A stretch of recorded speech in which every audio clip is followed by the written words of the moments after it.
4 വർഷങ്ങൾക്ക് മുമ്പ് പെൺകുട്ടിയെ ഉപേക്ഷിച്ചു പോയ മുൻകാമുകൻ ഇപ്പോഴും അവളെ നേടിയെടുക്കാനായി മടങ്ങി നാട്ടിലേക്കെത്തി.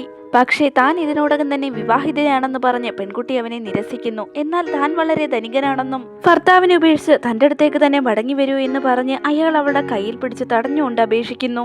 പെൺകുട്ടി ഒരു മടിയും കൂടാതെ തന്നെ അവനെ നിരസിക്കുന്നു. 4 വർഷങ്ങൾക്ക് മുമ്പ് പെൺകുട്ടിക്ക് ഒരു സഹായം ആവശ്യം വന്നപ്പോൾ പോലും ഒരു ദയയും കാട്ടാതെ അവളുടെ കാമുകൻ എബ്രോഡിലേക്ക് പോയതാണ്. അതേസമയം അവളുടെ ഒരു ക്ലാസ്മേറ്റ് ആണ് അവളെ സഹായിച്ചതും. അതുകൊണ്ട് തന്നെ പെൺകുട്ടി ആ ക്ലാസ്മേറ്റിനെ വിവാഹം കഴിക്കാൻ തീരുമാനിക്കുകയായിരുന്നു. അവനെ നിരസിച്ച് പെൺകുട്ടി അവിടെ നിന്ന് പോയെങ്കിലും മുൻകാമുകൻ അവരുടെ ഒരു ഗൂഢതന്ത്രത്തോടാണ് അവളുടെ അടുത്ത് വന്നത്. അവനവട്ടെ ഒരു റിപ്പോർട്ടറിനെ കൊണ്ട് അവരിരുവരുടെയും ഫോട്ടോ എടുപ്പിക്കുകയും പിറ്റേ ദിവസം ന്യൂസിലും സോഷ്യൽ മീഡിയയിലും ഈ ഫോട്ടോസ് അപ്ലോഡ് ചെയ്യുകയും ചെയ്തു, പെൺകുട്ടിയുടെ ബന്ധം നശിപ്പിക്കാനായി.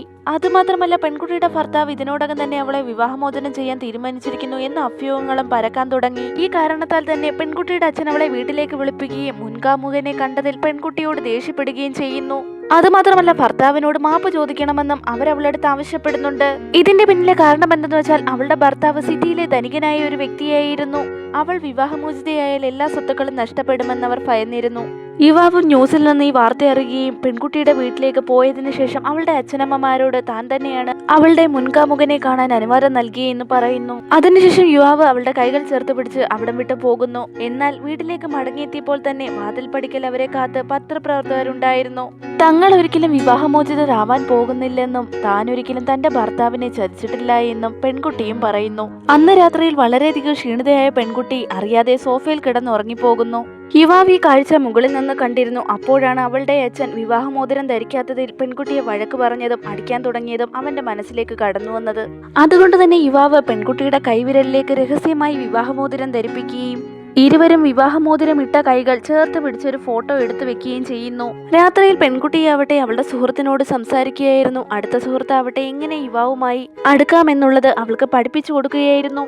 അവൾ ഭർത്താവിനെ ഹണി എന്ന് വിളിച്ച് അഭിസംബോധന ചെയ്യാൻ പഠിക്കുന്നതിനിടയിലായിരുന്നു യുവാവ് അവിടേക്ക് കയറി വരുന്നത്. താൻ പറഞ്ഞത് അവൻ കേട്ടു എന്ന് മനസ്സിലാക്കിയപ്പോൾ അവൾക്ക് വല്ലാതെ ചമ്മൽ അനുഭവപ്പെടുന്നു. അവൻ ചെറിയ അത്ഭുതത്തോടെ തന്നെ ഇപ്പോൾ എന്താ വിളിച്ചതെന്ന് അവളോട് തിരക്കുന്നുണ്ട്. പക്ഷേ വളരെയധികം നാണക്കേട് തോന്നിയ പെൺകുട്ടി അവനോടല്ല താൻ സംസാരിച്ചോ എന്ന് പറയുന്നു. അപ്പോൾ പിന്നെ ഈ വീട്ടിൽ വേറെ ആരെങ്കിലും ഉണ്ടോ എന്ന് യുവാവ് അവളോട് തിരക്കുകയും ചെയ്യുന്നു. അവന്റെ മുഖത്ത് നോക്കാനും അവന്റെ ചോദ്യത്തിന് എന്ത് മറുപടി പറയുമെന്നറിയാതെ പെൺകുട്ടി അവിടെ നിന്ന് ഓടിപ്പോകുന്നു. പക്ഷേ യുവാവ് വളരെ സന്തോഷവാനായിരുന്നു. 4 വർഷ വിവാഹ ജീവിതത്തിനിടയിൽ ഒരിക്കൽ പോലും അവൾ തന്നെ ഇങ്ങനെ വിളിച്ചിട്ടില്ല എന്നോർത്തിട്ട്. ഇതേ സമയം മുറിയിലേക്ക് എത്തിയ പെൺകുട്ടിയാവട്ടെ ഭർത്താവ് തന്നെ കുറിച്ച് എന്ത് വിചാരിച്ചു കാണുമെന്ന് ലജ്ജയിൽ തന്നെ മുഖം മറയ്ക്കുന്നു.